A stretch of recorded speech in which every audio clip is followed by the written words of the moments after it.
Hello hello, je suis super heureux de te retrouver dans cette vidéo.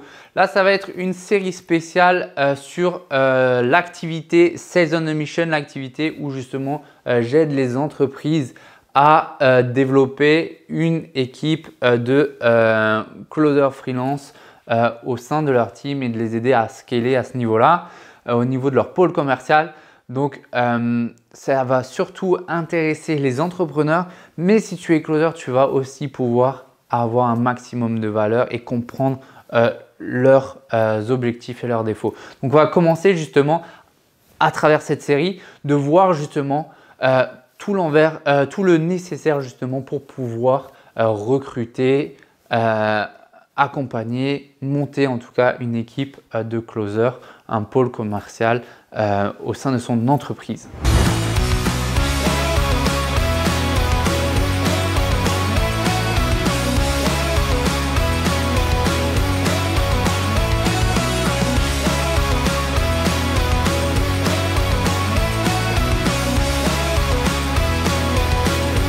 Voilà, tu es entrepreneur, peut-être que tu as déjà essayé de monter un pôle commercial, tu en as potentiellement un ou tu es en train de te poser la question de comment faire. Afin de monter un pôle commercial, déjà il faut s'assurer d'avoir un environnement propice pour pouvoir le faire en toute sérénité.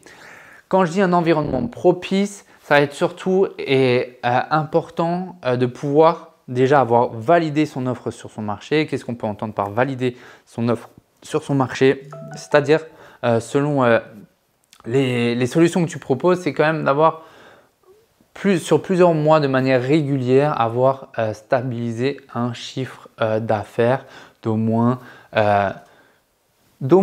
15, 20 à 30 000 euros. C'est largement possible selon bien sûr le type de produit que tu fais à stabiliser toi tout seul. Donc, ce qui veut dire aussi que ça veut dire que potentiellement, tu as au moins déjà appris à vendre ta solution et que tu sais vendre ta solution. Et de là, pouvoir justement bien identifier quels vont être les KPI à atteindre de la part des commerciaux qui vont atteindre.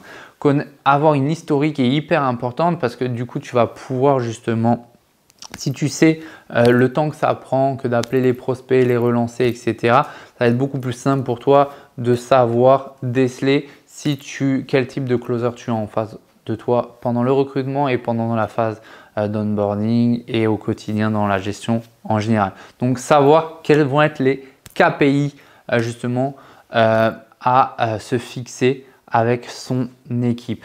Donc, et avoir un tracking record va être hyper important et nécessaire.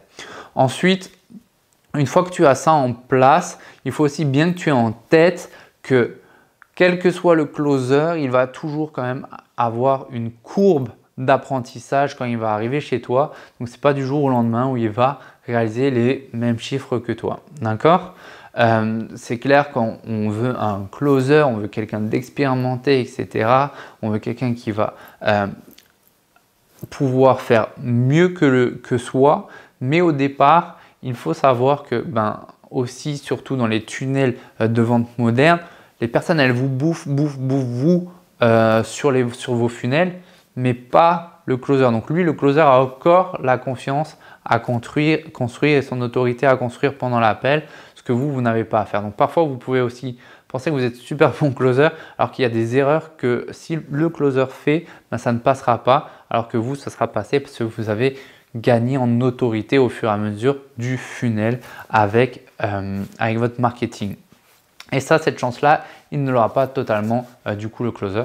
Donc ça, c'est bien aussi à prendre en tête. Donc potentiellement, il faut être conscient du coup que vous avez cet environnement. Donc, moi, toujours ce que je préconise, c'est toujours de pouvoir aussi sécuriser une trésorerie avant de recruter un closer. Sécuriser également du coup certains leads et de toujours prendre, surtout si c'est votre première délégation, de ne pas tout de suite tout déléguer. Et ensuite, bien sûr, ça va être d'essayer d'optimiser un maximum le recrutement pour pouvoir prendre la bonne personne. À savoir que les meilleurs closers sont bien sûr au téléphone, ils ne sont pas disponibles, sinon s'ils l'étaient, ils ne le seraient pas. Donc il va falloir, si vous voulez les recruter, les démarcher, les payer cher pour les débarquer de là où ils sont. Donc, il y a cette solution-là. Et si vous n'avez pas la trésorerie pour le faire, ça va être bien sûr d'être conscient qu'il va falloir travailler main dans la main avec quelqu'un qu'il va falloir monter en compétence. D'accord? Donc là, il va être super important dans votre recrutement. Si vous n'avez pas le si vous n'avez pas l'environnement super sexy pour un closer expérimenté avec des super résultats et le pouvoir de pouvoir le payer, et cet environnement, ça va être de pouvoir prendre un closer, un commercial, un sales qui, même s'il n'a pas encore peut-être forcément de l'expérience, mais qui, en tout cas, investit en lui, qui investit dans ses compétences et qui a des valeurs comme le fait de ne pas mettre la responsabilité sur les autres, sur les leads, qui a la valeur de l'apprentissage continu, qui a ce mindset, en tout cas, et ce type de valeurs qui vont vous permettre justement de collaborer ensemble et de pouvoir faire monter l'équipe en puissance. Donc, le recrutement est une phase primordiale lors de la construction de votre pôle commercial. Et ensuite, il va y avoir du coup justement une phase d'apprentissage, une phase d'onboarding. Donc, il est super important d'avoir en amont travaillé votre académie de la vente, c'est-à-dire avoir mis en place un playbook, un endroit où la personne va pouvoir écouter vos appels, va pouvoir justement avoir les scripts, va pouvoir avoir la réponse aux gestions des objections courantes. Même si c'est un closer professionnel, si vous connaissez mieux que personne votre avatar, vous avez déjà passé par là. Donc, avoir un point de départ est super important pour le faire monter plus rapidement et du coup avoir des résultats plus rapides. La vitesse va être clé ici. Ensuite, bien sûr, ne vous concentrez pas justement surtout dans cette période d'apprentissage à lui fournir des leads frais. Soyez conscient et soyez transparent avec lui, comme quoi vous lui fournirez des leads à LCT, à faire en repasse, etc. Surtout au début pour qu'il s'habitue à la bâtard, au discours commercial, etc. Donc ne faites pas l'erreur à lui donner tous vos leads 100% frais et à faire un pari gagnant sur une personne que vous ne connaissez pas encore. Ensuite, du coup, une fois que vous avez passé cette phase d'onboarding qui est passée par votre académie de la vente, etc., ça va être le suivi au quotidien de votre closer. Donc là, il y a différents types de leaders et de management.